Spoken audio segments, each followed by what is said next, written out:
Hola, muy buenas tardes, amigos y amigas, y bienvenidos de nuevo todos al canal del Oráculo de Delfos 700.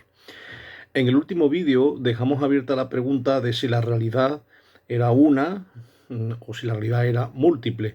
Es decir, si lo que veíamos y la multiplicidad de lo real era la auténtica realidad o si eso era una apariencia de una realidad unitaria que estuviese más allá de dichas apariencias.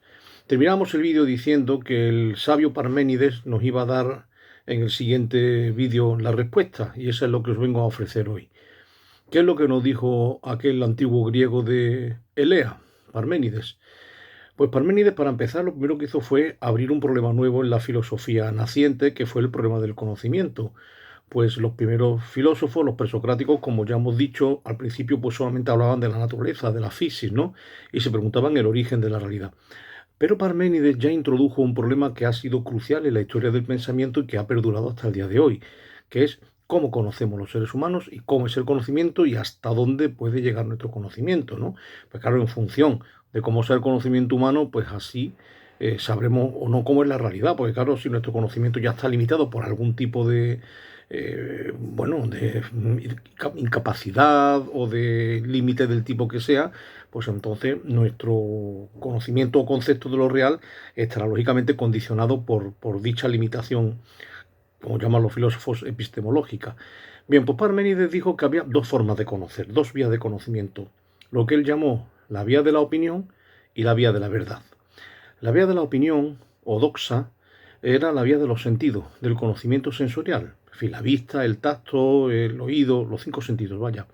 Mientras que la vía de la verdad, episteme, en griego, era el conocimiento racional, la vía de la razón, la vía del pensamiento lógico, del entendimiento, de aquello que, bueno, pues puede ver lo abstracto, puede ver lo universal, lo esencial, aquello que los sentidos no ven. Bien, dicho eso, él acabó concluyendo que la vía de los sentidos era una vía errónea porque solamente nos mostraba la apariencia de la realidad, la cara externa de lo real. Por los sentidos, de hecho, solo podemos ver pues la cara aparente, la cara externa, podemos ver bueno, pues las formas de lo real, y ese conocimiento sensorial lo que nos muestra en efecto es variedad, cambio, cosas que no eran y empiezan a ser, cosas que son y dejan de ser. En una palabra, lo que nos muestran los sentidos será el cambio, el movimiento. Sin embargo, por la razón podemos saber, decía Parménides, que ese conocimiento no puede ser real, porque la razón nos dice que solamente el ser, solamente la existencia puede ser real. La nada, el no ser, la inexistencia, no puede ser real. Entonces, cuando por ejemplo vemos cualquier ente o cualquier cosa que no era y empieza a ser, o que por el contrario, si era y deja de ser, ese no ser no puede ser auténtico, solamente puede ser aparente, porque como dice la vía de la verdad, el ser es y el no ser no es, o lo que es lo mismo, solo el ser es. Ese ser con mayúscula del que nos habla Parménides es un ser trascendental, equivale básicamente a la existencia. Muchas veces la gente piensa que el ser es como el conjunto de toda la realidad o el conjunto de todo lo real, pero cuando piensas en estos términos, pues estás viendo al final un macroconjunto gigantesco de miles de millones de entes, pero al fin y al cabo no deja de ser un conjunto de cosas individuales que aparecen y desaparecen, que son y dejan de ser, etcétera. Pero en realidad el concepto de Parménides no se refería a eso. El concepto de Parménides era la existencia, es decir, aquello que está en todas y cada una de las cosas reales sin ser ninguna de ellas. O sea, si algo es real es porque existe. Luego, ¿qué tienen en común todos los entes del universo que fueron, que son y que serán? ¿Qué es lo que tienen en común? Que son, que existen. O sea, si hay algo de lo que nada puede prescindir es de la existencia. Pues obviamente si no existe no es real, no está en la realidad. Por tanto, ese ser o existencia solo podía ser uno, no podía ser múltiple. Lo que son múltiples son las formas en las que esa existencia se nos muestra, se nos aparece o se percibe, ¿no?, por el conocimiento humano. Pero repito, esa pluralidad y esa heterogeneidad y esa diversidad de entes separados no es más que lo que los sentidos nos muestran de lo real, a saber, la cara externa o aparente de esa existencia una y trascendental que está detrás de todo lo que se mueve. Y ese ser o existencia, decía Parmenides, que tiene una serie de características básicas. Por ejemplo, el ser es uno, no puede ser otra cosa, no puede ser dos. Parménides fue el primer, digamos, el primer filósofo que de alguna manera dio a entender la imposibilidad de la dualidad. Él, sin expresarlo con estos términos, fue de algún modo un filósofo no dual o un filósofo, digamos, partidario de la no dualidad, porque el ser no puede ser dos, puesto que ¿qué puede ser distinto del ser? Sino el no ser. No puede haber otra cosa, porque si es ser es la misma, si es existencia está ya incluido dentro de sí mismo. Lo único diferente de la existencia es la no inexistencia, o sea, la no existencia, la inexistencia, la nada, pero eso no es. Por tanto, el ser solo puede ser uno, porque no puede ser nada distinto, no puede haber nada distinto de la existencia. El ser también es ingénito, es decir, no tiene nacimiento. El ser o la existencia no puede haber tenido un primer momento porque entonces tendría que haber habido un antes, anterior a ese primer momento, en el que no hubiese habido nada, pero la nada no es posible. O sea, el no ser no es. Por tanto, el ser no tiene principio. Por el mismo motivo no puede tener final. El ser también es imperecedero, es inmortal. Porque si tuviera un fin, o si pereciese, ¿qué habría detrás de la existencia? Solo puede haber la no existencia, la nada, pero la nada no es posible, ni es posible. Por tanto, el ser es imperecedero. También es inmóvil. El ser en realidad es inmóvil. Parménides fue el filósofo de la inmovilidad, de la ausencia de cambio. En aquella dialéctica de los primeros presocráticos entre el ser y la multiplicidad, Parménides fue el primer gran defensor del ser frente a la multiplicidad y frente al cambio. ¿Por qué no puede cambiar? Porque cualquier cambio o movimiento o transformación de la existencia solo podría ser hacia algo distinto de ella. ¿Qué puede haber distinto de la existencia? Sino la no existencia. Pero como la no existencia por definición no existe, pues el ser no puede ser más que uno y no puede ser más que inmóvil. No puede moverse porque para moverse ¿hacia dónde se va a mover? Solo se podría mover hacia algo diferente. Y no hay nada diferente de la existencia, por tanto el ser es inmóvil.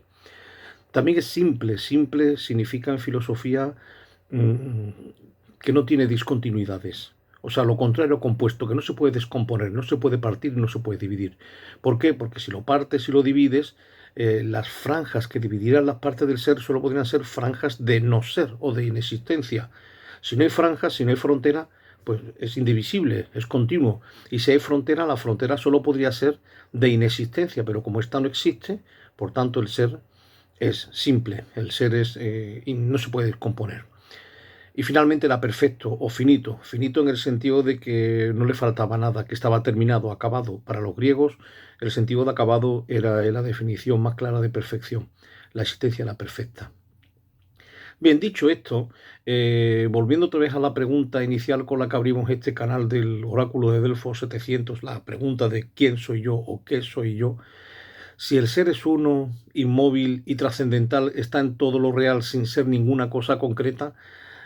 Ahora cuando eso no lo aplicamos nosotros e intentamos hacer digamos, una proyección antropológica de esta cuestión claramente metafísica, porque el ser, al ser lo máximamente trascendental, también es lo máximamente abstracto. Es decir, no lo podemos ver en ninguna cosa concreta. Sabemos que la existencia está en todo, porque si no estuvieran todo, las cosas no existirían, es obvio, pero la existencia no se puede reducir a ninguna cosa particular, a ninguna sustancia, a ningún ente. La existencia es aquello de lo que surge todo lo real y a lo que va todo lo real, y sin lo cual no habría ninguna realidad. Por tanto, de algún modo es el arjé de la física, aquello que decían los primeros presocráticos, ¿no? De donde surge todo y de lo que todo está hecho. Es obvio que Parménides profundizó más que los primeros presocráticos porque él ya no respondió a la pregunta del arjé con un principio físico, sino con un principio metafísico, con un principio trascendental. Es algo que está más allá de lo meramente físico, de lo meramente observable. Y por eso a eso solo podemos acceder por la razón, por la vía de la verdad, no por los sentidos. Por los sentidos solo vemos los entes, las cosas. Es decir, aquello en lo que la existencia se nos muestra y aparece, pero no podemos ver la existencia misma. Eso no se puede medir, no se puede pesar, no se puede ni ver ni oír, ¿no? Porque es absolutamente trascendente y absolutamente universal. Está en todo sin ser nada. Y en ese contexto, cuando nosotros damos el salto de la metafísica a la antropología, nos planteamos entonces qué papel jugamos nosotros, los seres humanos, cada uno de nosotros con nuestra conciencia, en esta panorámica de la existencia que no se puede dividir, que no se puede romper, que no puede desaparecer y que no puede dejar de ser. Porque bueno, hasta donde alcanza mis cortas entendederas, Nosotros no podemos proceder, por tanto, de la nada, puesto que no existe, ni tampoco podríamos ir hacia la nada, puesto que tampoco existe. O sea, la nada no existe de ninguna manera, ni por delante, ni por detrás, ni por arriba, ni por abajo. La inexistencia no es, solo hay existencia, solo hay ser. Luego, entonces, la única conclusión que me queda más o menos razonable es que aquello que yo soy no puede ser exactamente o solamente aquello que yo veo en el espejo. No, debo ser de alguna manera algo más, o dicho de otra manera, eso que yo veo en el espejo cuando me miro, eso que yo oigo, eso que yo toco, eso que yo huelo bajo esta apariencia mía, debe ser una forma o una manifestación más de esa existencia trascendente y trascendental que está en todo. Luego, a lo mejor, esta unidad, digamos, personal, no es todo lo que yo soy. Por supuesto que soy esto, evidentemente soy una persona, tú eres una persona, evidentemente esto es real, esto no es un sueño, no es un sueño cartesiano, no queremos que haya ningún genio malvado que nos haga creer que existimos sin existir, efectivamente somos y además tenemos cuerpo y todo esto, ¿no? Aunque Descartes ya vendrá más adelante. Pero quizás mi realidad absoluta no se agota en esto que yo experimento con los sentidos, que yo experimento visualmente, auditivamente, cinestésicamente, etcétera. A lo mejor somos algo más de lo que el espejo nos muestra, puesto que esta forma aparente de mi yo sí tiene un nacimiento y una muerte. Pero si la nada no es, si la inexistencia no es, esto no puede ser todo lo que yo soy. No lo sé, ahí lo dejo. Ya dijimos al principio de esta aventura del canal del Oráculo de Delfos 700 que aquí íbamos a proponer más preguntas que respuestas y que esto es un camino conjunto entre amigos de personas que nos gusta buscar, que nos gusta investigar, que nos gusta ser detectives de la verdad y del conocimiento y que estamos en esta aventura del filosofar y del pensar para hacerlo en comunidad, para hacerlo juntos. Yo lo que hago es proponer siempre mis intuiciones, mis dudas, mis preguntas, pero siempre huiré de dar respuestas cerradas y sobre todo de dar respuestas dogmáticas, porque si de algo estoy completamente seguro es que yo no tengo la verdad. Yo tengo mis propias experiencias personales de mi búsqueda filosófica y esto es lo que quiero compartir y esto es lo que quiero invitaros a todos vosotros y vosotras también a compartir conmigo y a acompañarme en esta búsqueda. En fin, a los ojos de Parménides, ¿qué somos entonces si la nada no es? Muy buenas tardes y un abrazo muy fuerte a todos y todas.